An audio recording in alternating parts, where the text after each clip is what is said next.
Hey there, welcome back to the second half of my new player starting guide. My name is 2064 and from the last video, we left off at level 15 and we're on our way to Retem. In this video, I decided to restart my progression using the hybrid class, the Bouncer. This is one of the classes I haven't tried yet, so I wanted to see how it actually feels to progress as a new player, learning a completely new class. Granted, I have a lot of enemy knowledge, so I'll still have a relatively easier time knowing where my openings are. One thing to note, if you wanted to start out as a bouncer or a braver, you must clear the tutorial up to the part where you are prompted to use your class skill points after finishing the second cocoon trainer. You will be starting the class out at level 1 from that point, but the amount of EXP gained up to now will only offset our progress by 1 level at most, once we are ready to move on to Retem. So here, I just want to showcase that during the prologue of the tutorial, there is no fail condition even if you die from tanking too many hits. But once you get to the cutscene checkpoint in the headquarters of the city, that's when you will have to restart the story quests from checkpoints. So take your time getting used to your class in the beginning. Another note on starting out as a bouncer or braver, when you are able to change your class, the game will provide you with one default starting weapon for all classes, but you only have access to that one class weapon for now. Normally, each class have 2 to 3 unique type of weapons that are class specific. As a bouncer class, I am able to use jet boots and soaring blades, but the game only provides jet boots for me to use for now. If you wanted to start out with soaring blades instead, the only way at this point is to get it as a drop or progress until we get access to the personal shop and buy one. Not even the default item shop have the other weapons. Okay, a quick recap on what should have already been done before moving on to Retem. Changing your player ID, aka your account name, from the support menu when you start up the game. I still highly recommend doing this if you haven't done yet, since the first change is free. Second, clearing all the cocoon and tower trainers to get all 20 skill points in Aelio and apply it on both your main class and subclass skill trees. Note that some of the trainers have enemies at level 15. The game have a minimum level requirement of at most 4 levels below the enemy in order to even deal damage to them, and to also be able to gain EXP and loot from the kill. So the earliest you can solo these trainers if you want to is at level 11. Otherwise, I suggest either getting into an alliance and have them help you out in a party, or come back at a higher level if you need to. Once again, you do not need to clear all the side missions in these trainers. As long as you manage to clear the main objective before the fail condition, you will get the skill points. But if you're a completionist like me, knock yourself out with it. Now, last thing to recap. If you have been following the previous video, you should be at least level 14 and have a 3-star main weapon and 3 gold prim armors going into the last battle power progression at 1100. In this video, I restarted as a bouncer and I ended up rushing the progression at level 11 with a 4-star weapon. While it is possible to go through that battle at the minimum level of 11, I do not recommend rushing this fast because you will be dealing less damage and you will be taking more damage just because of the level difference. As a new player that is still learning and getting used to the class, it is better to be closer to the enemy's level if not higher. Just a quick note before we move out of Aelio. I haven't mentioned much about the urgent quest simply because the battle power it requires at rank 1 in Aelio is 1184. From the previous video, I ended at level 15 and 1136 battle power. In order to participate in the urgent quest at that point, I would have to upgrade to a 4-star weapon and also add augments into my gear. I suppose it is not a bad experience to try it out, but I'm recommending to skip over this phase completely because we'll be getting free upgrades and a lot of EXP boosts from side quests in Retem. If you do want to participate in the urgent quest, do so before level 22. Otherwise, you won't benefit much in terms of EXP, except you can still get a guaranteed ticket from the seasonal. Now that we are ready to leave Aelio behind, going into Retem is pretty straightforward. It is pretty much going to be everything we did in Aelio, but on the other side of the world map now. We're going to fill out the world map with the Ryuga devices and Tranias. We'll also be gathering food materials, grinders, and minerals as we see them. I will be linking the same maps in the description. One nice difference is the amount of side quests that Retem offers, along with a generous EXP day reward. You can easily get your first class to level 28 or 29 from clearing all the side quests. The very first side quest we should clear is from Ark's instructor Gaiden. He is located next to the salon booth. This is where we'll get our free gear upgrades along with the required cost to get potential 3 on the weapon. A big note here is you could choose to save the meseta he gave to upgrade a 5-star weapon instead of the free 4-star. But you would have to gather 120 tetrasites, which is possible in a single day spawn. We will eventually need to upgrade to a 5-star weapon either at level 21 or at level 27. In my run, I did not upgrade until level 28 because everything was manageable up to that point. I will be linking a video from Thrift that goes through the comparison between the 5-star weapons. For the purpose of this guide, all the gears I'm upgrading to use for a while in this video have no preset fixers. So if you do decide to upgrade with fixers on your gear, it will be better than what I used in terms of performance.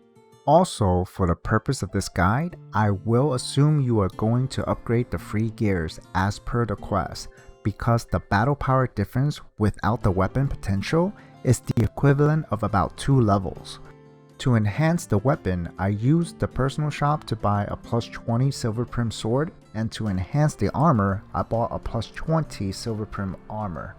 You could probably make this enhancing process cheaper, but because the silver prims are so accessible and the quest also already gave us meseta for the enhancement, I didn't bother with saving. The second side quest we should clear is from Grad, located in front of the yellow item shop on the other side. His quest line asks for minerals, which we should have extras to give. If you are missing any, use the interactive map and gather the required minerals. Once we cleared all 3 quests from Grad, we should be at least level 16 with 1251 battle power, which will propel us into the next story progression. Before moving out, grab as many side quests as you can and clear them along the way. They are all really easy and short to complete. For the most part, I gather and kill as I move towards the waypoint for the main quest. Some specifics in Retem are 2 new minerals that are extremely important for upgrading into 5-star gears. They are tetrasites and photon scales. A quick note about the photon scales, there are only 5 spawns per day, and unlike the other minerals, you can only get 1 photon scale per node. There are maps that show the location of spawns for each day, and I will be linking Affy's Twitter in the description. She posts maps for photon scales and alpha reactors daily, and also limited time stuffs, so give her a follow if you want to keep up with these gatherings.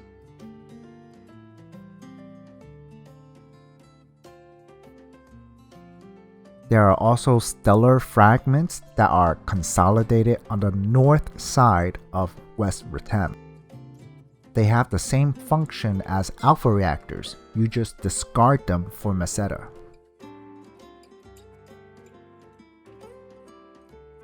Once you are done with the story in North Retem, don't forget to look out for Ryuga devices and Tranias.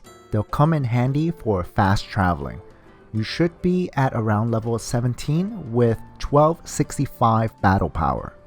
The next story quest will unlock the El Noth combat sector on the west. Before doing this, I finished some side quests while exploring and is now level 19 with 1295 battle power. After this story quest, we are at level 20 and the side quest from Gaiden earlier will be completed. As a reward, we receive 2 more plus 40 armors that we can replace our gold armors with. We'll be at 1337 battle power with these upgrades. The next story progression needs us to be at 1474 battle power. This will take a bit to get to. We'll need a few more levels and finally also upgrade our gear with augments for the first time. A reminder here, if you want to participate in any meaningful urgent quest at this point, you only have access to Aelio rank 1 where the enemies are level 17 or level 20 for mining rig defense. If you are 5 levels above the enemies, or level 22 or 25 and above, you'll be getting significantly less EXP compared to a lower level. In terms of EXP gain, it is not worth doing these urgent quests above these levels, but you can still do it if you want to, especially the current spring seasonal, since it guarantees a scratch ticket drop from the urgent quest only. Once you get to level 21, you should have around 1353 battle power, and you can rush to 1474 battle power from here if you want to. First thing we can do to boost our battle power at level 21 is to upgrade our weapon to a 5-star. For Bouncer's Soaring Blade, it is going to be the Gothica series. The other 5-star series are the Quintel and the Fivla for other weapons. I will link the PSO2 wiki dubbed Arc's Visiphone in the description with the weapons listed. Check it out for all kinds of info about the game. Again, you can refer to Thrift's weapon video for comparison if you want to upgrade to Griega later at level 27 instead. For the purpose of this guide, I'm going for the level 21 5-star weapon upgrade, simply because it has a lower level requirement and does relatively well compared to a Griega at level 27. It is a really good upgrade to have right now as we progress towards level 27. So enhance the 5-star weapon to plus 40 with plus 20 gold prim swords. You will need at most 9 of these, and if you proc a great success, you could plus 40 a 5-star weapon instantly with just 5 gold prim swords. We will be upgrading the potential up to level 3, which means we also need to gather a total of 120 of the new orange tetracite minerals in Retem. I have been gathering them along the way as I explore the region, so use the interactive map if you need to. The next thing to upgrade that can boost our battle power is finally adding augments into our gear. I will be making a more detailed guide later to augmenting in relation to battle power and what augments you should even consider. The TLDR general idea right now with augments is to focus on potency as much as you can. I will link the augment list from the Visiphone wiki so you can check out all the augments at your own leisure. For now, just copy the augments I am using here.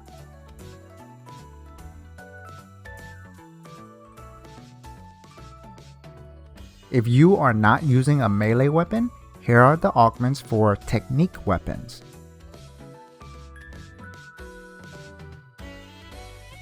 And here are the augments for ranged weapons. In general, if your weapon icon is red, then it scales with melee potency. If it is yellow, it scales with technique potency. And if it is blue, you guessed it, it scales with ranged potency. The 4 augments I'm using here are super budget and passable for our current progression. And of course, you can always upgrade the augments to something better if you want to. We're going to need at least 40 of each augment because I prefer maxing out the odds when adding augments, and the max we can add with each capsule is 10 for each piece of gear we have. So check your storage to see if you have any of these in stock, and then buy the rest off the personal shop. They should be really affordable.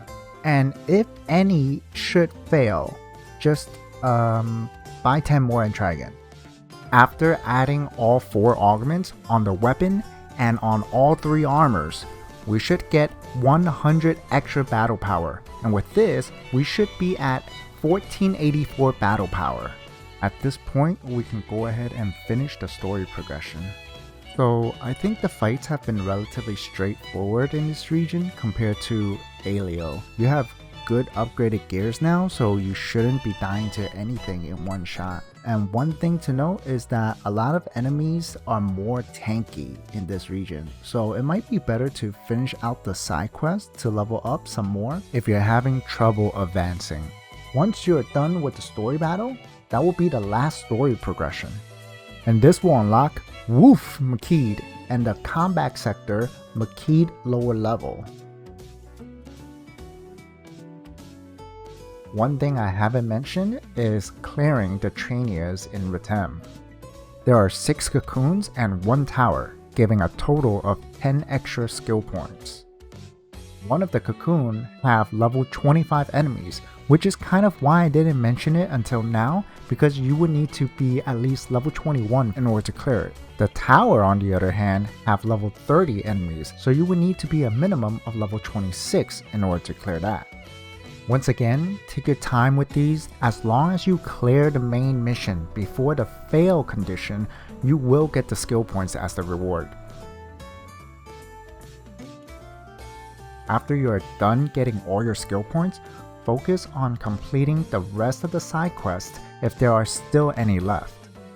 For reference, I ended up going back to Aelio to pick up the last 2 side quests from the guards, since they each give 100,000 EXP and they're very easy to clear for our current level and gear.